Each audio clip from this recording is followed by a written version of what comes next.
Bismillahirrahmanirrahim. Assalamualaikum warahmatullahi wabarakatuh. Waalaikumsalam warahmatullahi wabarakatuh. Alhamdulillah alladzi an'ama bi ni'matil iman wal islam. Asyhadu an la ilaha illallah wahdahu la syarika lah. Wa asyhadu anna Muhammadan 'abduhu wa rasuluhu la nabiyya ba'dah. Allahumma salli wa sallim wa barik ala sayyidina Muhammadin wa ala alihi wa ashabihi ajma'in, amma ba'du.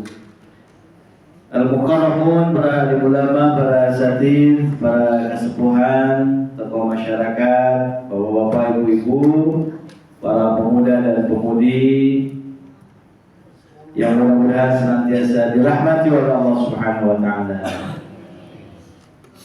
Puji syukur marilah kita panjatkan kepada Allah dengan mengucapkan alhamdulillah. Bersalawat kepada Rasulullah SAW dengan mengucapkan Allahumma salli ala sayyidina Muhammad wa ala ali sayyidina Muhammad. Diberikan kesempatan, diberikan kekuatan untuk menambah amal soleh kita di bulan yang mulia, masuk berada di bulan Arba'atul Hurum, 4 bulan yang Allah istimewakan. Ya, berarti ini ya jamaah orang-orang istimewa ini ya. Ya, kentai geus aki-aki geus ini. Oke, berarti istimewa karena berada di waktu yang istimewa. Ya, alhamdulillah. Apalagi selepas kemarin Ramadan, Syawal, Dzulqa'dah, sekarang masuk di bulan Dzulhijjah di tanggal 5 ya. Ya, sudah sekian lama betul tadi Pak Kesepuhan ya, Ramadan tidak di sini, kemudian juga di Syawal, bahkan Dzulqa'dah pun belum ya, karena aktivitas di sini luar biasa padat. Baru hari ini ya bisa bersama kembali. Mudah-mudahan ya Ramadan kemarin ya, Syawal itu masih berbekas nih Pak ya, semangatnya untuk beribadah, semangatnya untuk berbuat baik, karena udah dibersihin kemarin ketika Ramadan kita, diampuni dosa-dosa kita. Amin ya rabbal alamin. Bahkan keluar dari Ramadan kemarin itu bagaikan kan waladatu ummuhu, bagaikan bayi yang baru lahir. Ibu kalau punya bayi senang nggak? Nah, buka incu baru namanya. Nah, resep tuh, resep buka incu, coba ya. Begitu. Jadi ketika baru keluar dari Ramadan itu bagaikan bayi yang baru dilahirkan. Resep. Maka ketika keluar dari Ramadan kita harus jadi orang nu dipika resep. Ya. Dipika resep tah kamari. Bahkan bayi biasanya kunaon Bu? Saking resepna diciuman wae tah. Ku ninina, betul enggak? Bu, sok nyiuman orok. Kunaon tah? Nah, eta bapakna oge, akina oge, salaki urang keur kaluar tina Ramadan, beres Ramadan jika bayi deui kuduna diciuman. Air nyiuman teh. Ya karena resepna begitu Bapak, alhamdulillah beres kamari Ramadan. Ya, dibika resep begitu Bu, disenangin. Ya, diciuman gede geus aki-aki ge, gadini-nini ge. Itu luar biasa. Maka dijaga oleh kita Syawal kemarin. Ya, dikuatkan naik tuh. Iman kita naik, amal soleh kita insyaallah. Di Dzulqa'dah kemarin menjadi awal bulan yang diistimewakan oleh Allah. Setiap orang-orang yang beramal maka akan dilipat gandakan balasannya.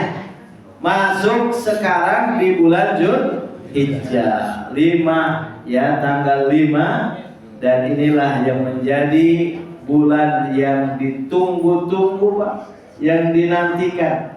Ya, kalau di Ramadan ada 10 hari terakhir Ramadan, banyak orang-orang yang mencari Lailatul Qadar. Nah, ini di bulan Arba'atul Hurum, masuk di bulan Dzulhijjah ini, ada 10 hari pertama yang juga disebutkan ahabbu ilallah. Ketika kita beramal, ketika kita berbuat, maka amalnya tadi, perbuatannya tadi itu lebih dicintai oleh Allah. Jadi ngaji nak urang, Pak, hari ini beda dengan ngajinya di hari-hari yang lain. Ya, di ahad-ahad yang lain, di pekan-pekan yang lain berbeda. Karena kenapa?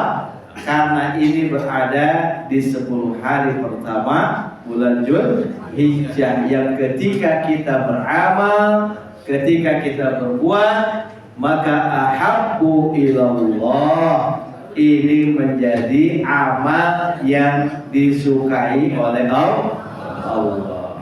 Masya Allah. Jadi benar tadi, kalau ada panitia ya yang tadi disampaikan untuk mau mengajak bersedekah. Nah, sedekahnya kita di 10 hari pertama bulan Dzulhijjah ini berbeda dengan sedekah-sedekah yang lainnya. Karena kenapa? Tadi disukai oleh Allah. Ya. 10.000 na, 20.000 na, ya, 100.000 na gitu pada KM, ya.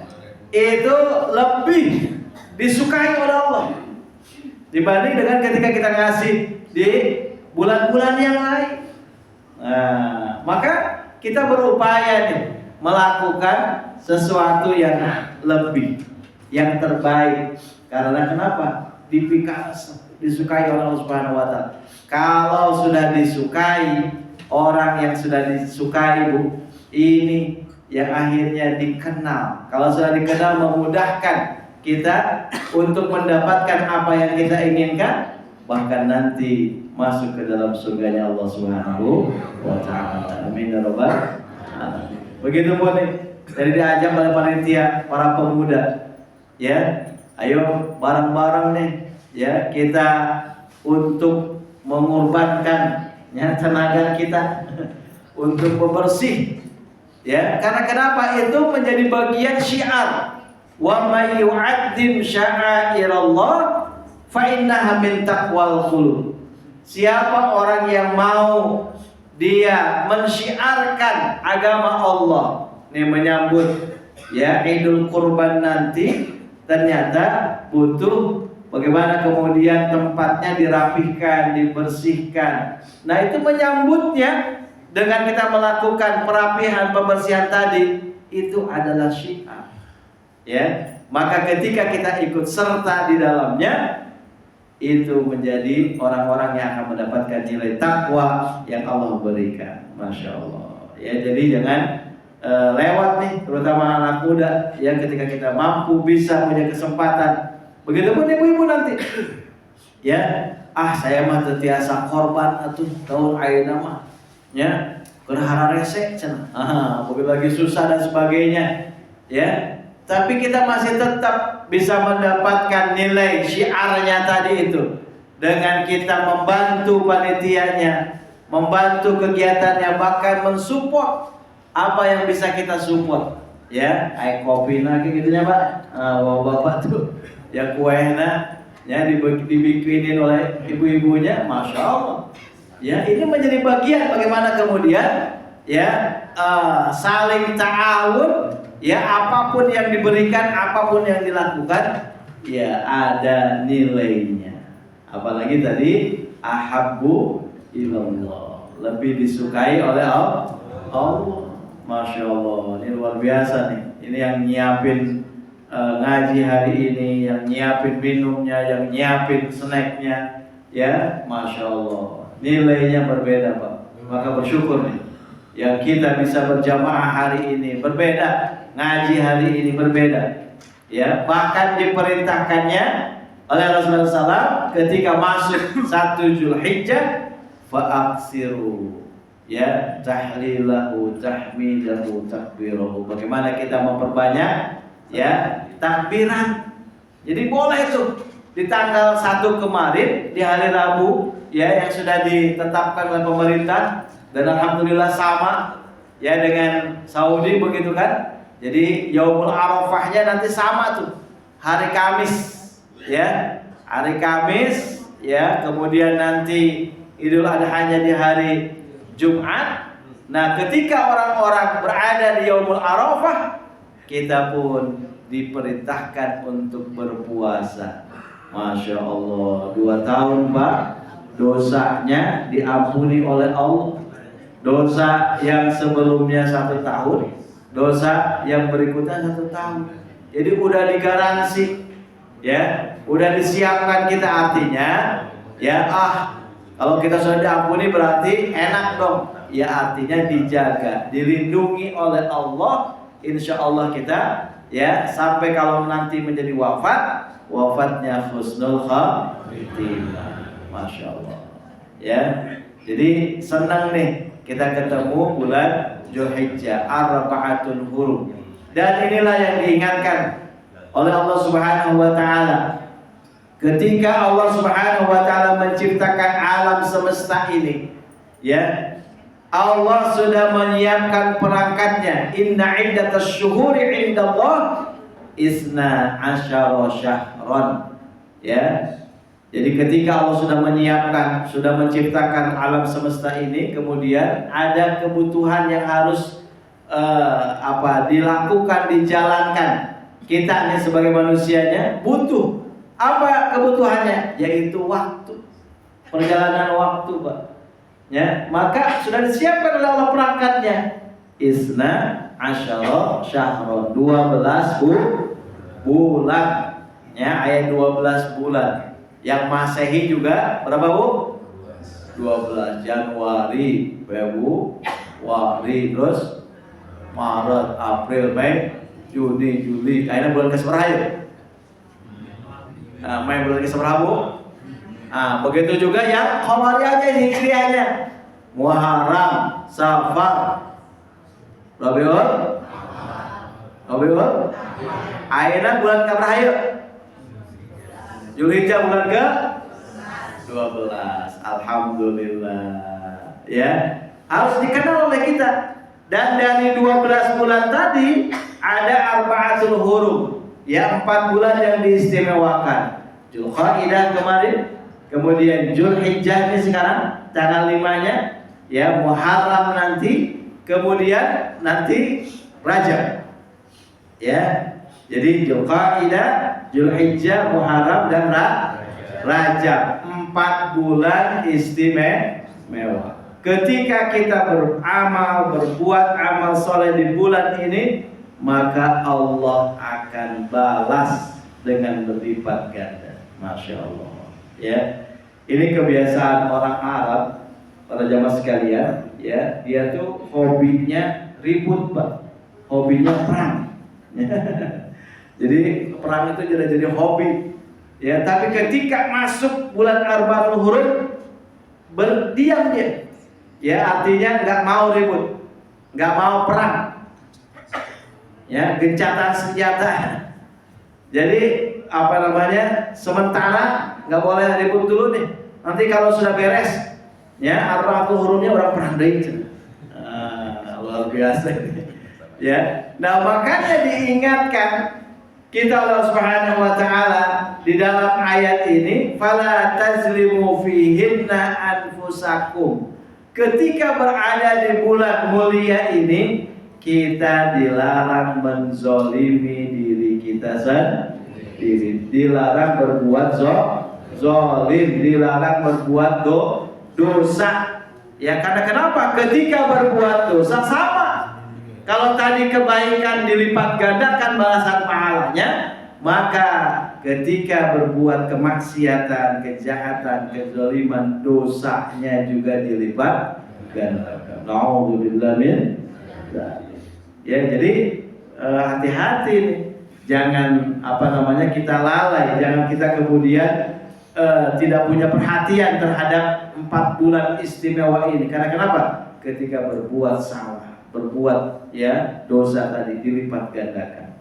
Ya, Apa saja amalan atau perbuatan yang masuk dalam kategori kezaliman yang akhirnya menjadi dosa, yang dosanya dilipat gandakan. Nah, ini yang harus dijauhi, dihindari tadi. Satu sisi kita dimotivasi untuk melakukan kebaikan tadi, sampai kemudian nanti kurbannya, ya, niatkan kita untuk berkurban, berupaya kita untuk, ya, berkurban, Pak. Ya, satu keluarga mungkin bisa kita ingatkan anak-anak kita yang sudah mapan, ya, sehingga oh iya ternyata bisa nih anak-anak kita diingatkan oleh kita. Ya, dicek tuh tabungannya, dicek rekeningnya, Pak. Ya, jangan merasa kemudian nggak ada, ternyata di rekening ayah puluhan juta, ayah ratusan juta, bahkan ayah miliar misalkan, ya, diberikan keluasaan oleh Allah. Ya, rezekinya tadi itu, falam yudhi, tapi dia tidak mau berkurban, wala yuqabanna musallana. Ya, kata Nabi, jangan dekat-dekat musola, artinya tidak disukai. Tong ngaku jadi ahli masjid, Pak, diberi rezeki ku Allah, duitna aya, tapi belum korban. Nah, ayo gitu, Pak. Nah, hati-hati ini, ya. Justru ketika diberikan kesempatan kita punya kita, jangan kita menganggap atau juga menyebutkan, ah kan enggeus tahun kamari, ya, tahun kamari enggeus, ya, tahun ayeuna mah aya rezeki dibere teh tahun ayeuna, aya dibere bahkan berlimpah. Nah, itu bahkan berlimpah begitu kan? Harusnya lebih siap lagi kita untuk, ya, perintah Allah untuk berkurban tadi. Nah, tadi, ya, kebaikan-kebaikan kita lakukan, dan Allah juga mengingatkan kita jangan sampai melakukan kezaliman. Apa yang termasuk kezaliman? Allah jelaskan dalam Al-Quran. Yang pertama di dalam surat At-Talaq, ya, surat ke-65. Di rangkaian ayat itu Allah Subhanahu wa taala menyebutkan, Bismillahirrahmanirrahim. Bismillahirrahmanirrahim. Wa man yata'adda hududallahi faqad zalama nafsah. Siapa orang yang berbuat zalim, yaitu orang-orang yang dia wa may yata'adda hududallah, melanggar ketentuan Allah, melanggar hukum-hukum Allah. Allah telah menentukan ada yang wajib, ada yang haram, ya, makanan ada yang halal, ada yang haram. Makanan, Pak, lebih banyak yang halalnya atau lebih banyak yang haram? Halal. Yang halal banyak banget. Nu haram mah ngan saeutik. Ya, leuwih loba nu halalna. Kunaon neangan nu haram atuh? Ya. Ada batasan ketika dia menerobos, ketika dia, ya, melakukan pelanggaran di sana, wa may yata'adda hududallah. Ya, hukum-hukum Allah tadi sudah tahu diharamkan, dia lakukan juga, dosa dia. Ya, zalim dia, dosa dia, maka dosanya dilipat gandakan. Hati-hati, masuk kita Zulhijjah, ya, kita diajarkan nanti untuk berkurban. Ya, yang diharamkan itu diantaranya maitah. Bagaimana kemudian bangkai? Ya, hewan jadi bangkai. Kapan jadi bangkai? Yaitu ketika disembelih tanpa asma Allah, Pak, ya, mencitna temakai bismillah, tahayam, tambe, ya, temakai bismillah, maka jadi bangkai. Ketika jadi bangkai nggak bisa dimakan, Pak. Ya, kalau ada orang ayam berunya, ayo ribuan ayamnya, ya, gitu Bu. Ayam nate begitu kan, geus lah orang jual kan. Ayam tiren, Pak. Ya, nggak tahu mungkin yang di pasar mah. Ya, nggak tahu dia. Pokoknya ayam kelihatan bekas nyembelihnya aja. Padahal udah mati ayamnya, dia jual juga. Hati-hati itu. Dapat mungkin dia untung, ya uangnya tadi itu, ya dijual tadi itu, tapi dia bagaikan ibarat memakan api neraka dalam perutnya tadi itu. Oh betul. Jadi ada batasan, ada ketentuan yang telah Allah tentukan dalam hidup ini. Ya, ini halal, ini haram, ini wajib. Ya. Bahkan konteksnya ayat yang Allah jelaskan dalam surat At-Talaq ini ada ketentuan-ketentuan Allah yang tidak boleh dilanggar oleh kita. Ya, dalam urusan berumah tangga. Masya Allah. Ya, ternyata di sana ada aturan-aturannya yang harus dipahami oleh kita, yang harus dijalani oleh kita. Bagaimana seorang laki-laki yang lajang, perempuan yang lajang itu ketika ya belum menikah maka ada batasan, tidak boleh semaunya, tidak boleh seenaknya, ya masih haram bu. Urang boga anak gadis, urang boga anak jejaka, ya, saling resep, saling bogoh. Tapi ada batasnya, nggak boleh mereka melakukan hal-hal yang dilarang dalam agama ini. Ketika dia melakukan, maka dia ya melanggar batasnya tadi, zalim dia, ya dosa itu, ya maka ketika dilakukan di bulan Arba'atul Hurum berlipat ganda dosanya. Jadi jangan dibiarkan bu, ya. Ayah anak gadis kurang begitu yang kapangi ya babaturan lalaki dicicingkeun ku urang ya. Jadi kercan nikah mah babaheula urang teh saling cekelan ya, eta teh dosa teu meunang Pak. Nah ini introspeksi nih ya, mun baheula ada urang sok kitu tobat ya. Tapi kalau sudah nikah, kita pegangan istri kita, pegangan suami kita, itu jadi ibadah, jadi pahala. Ai can nikah mah hayu dicekel ka dieu, dicekel ka ditu. Ya, geus nikah geus 10 tahun, 20 tahun. Ya, naon sih depan sagala. Ya, arek nyebrang, ya. Atuh dicekelan, atuh keuteuy geus aki jeung ini, oke. Ya. Itu jadi ibadah pahala. Ya Masya Allah. Jangan sampai kemudian sebelum nikah dulu atau sekarang ini cucu-cucu kita ya oleh kita biarkan. Jangan dibiarkan Pak. Karena zalim, bahkan orang yang mengikuti hawa nafsu juga itu masuk dalam kategori kezaliman kata Allah. Ya karena itu adalah merupakan nafsu dan batasnya tadi melanggar batas, kemudian juga mengikuti hawa nafsunya. Orang yang mengikuti hawa nafsu itu adalah berbuat zalim, dosa dia. Bahkan menjadi generasi yang buruk, generasi yang jelek. Ya, kata Allah, generasi yang jelek, generasi yang buruk itu cirinya dua. Adha'us shalah wattaba'us syahawat.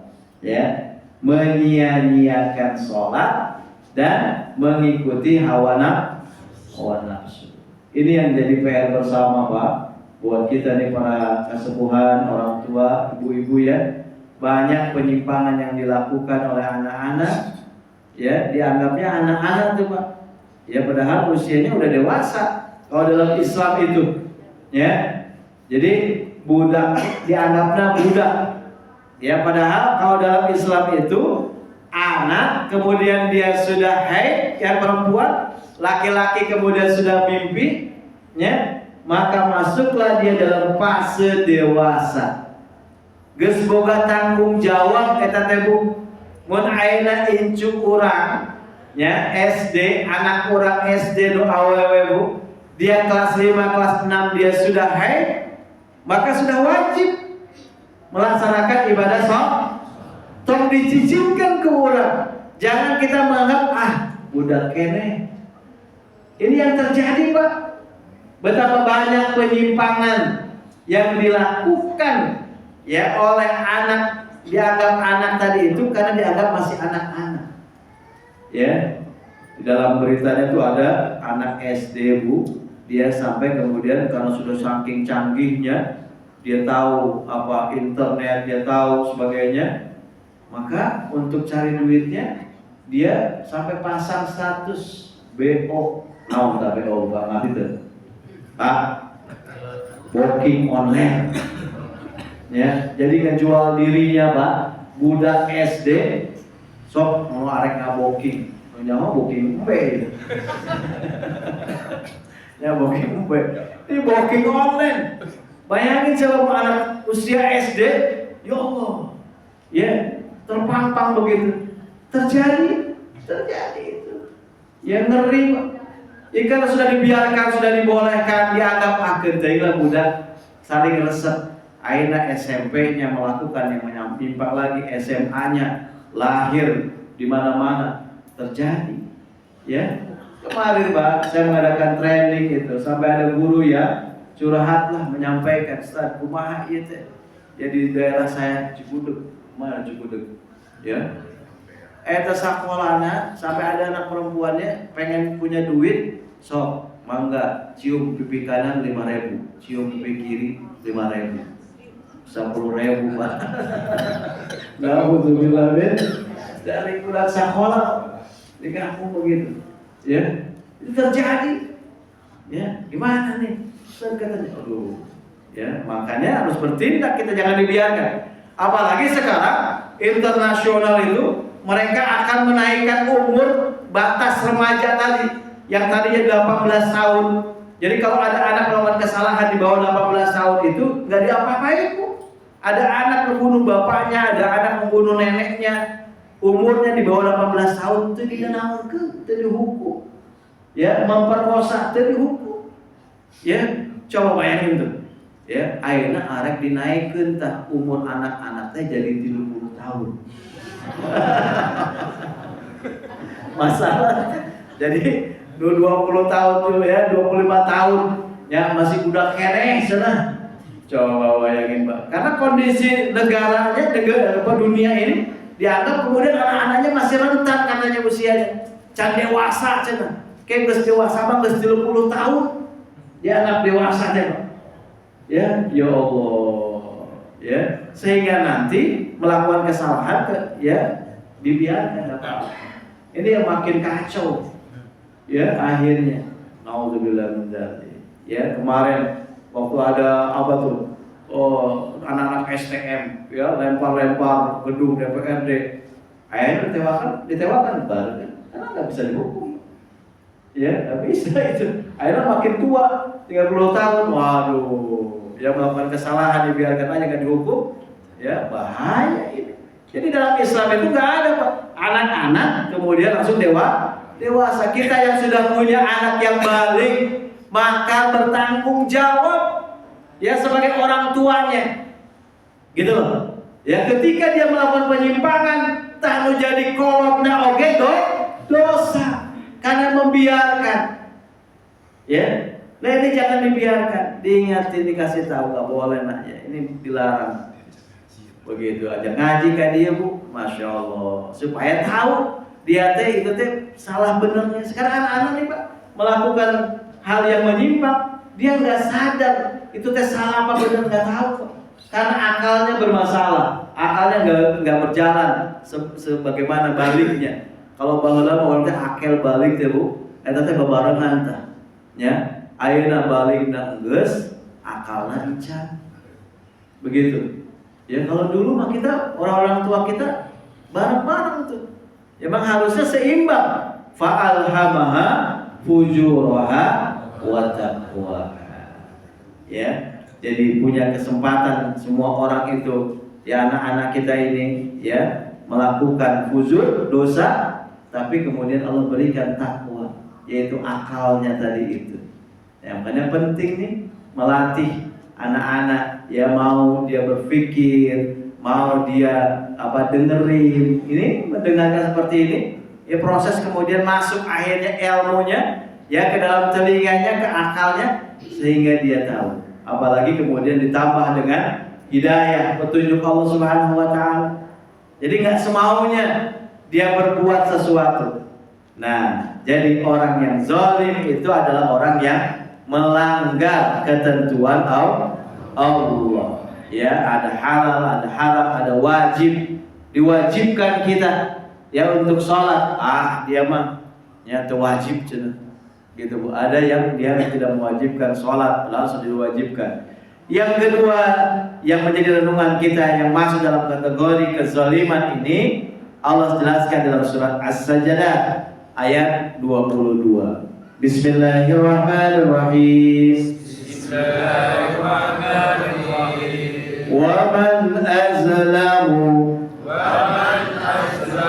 mimman dzukira bi ayati rabbihi thumma a'rada anha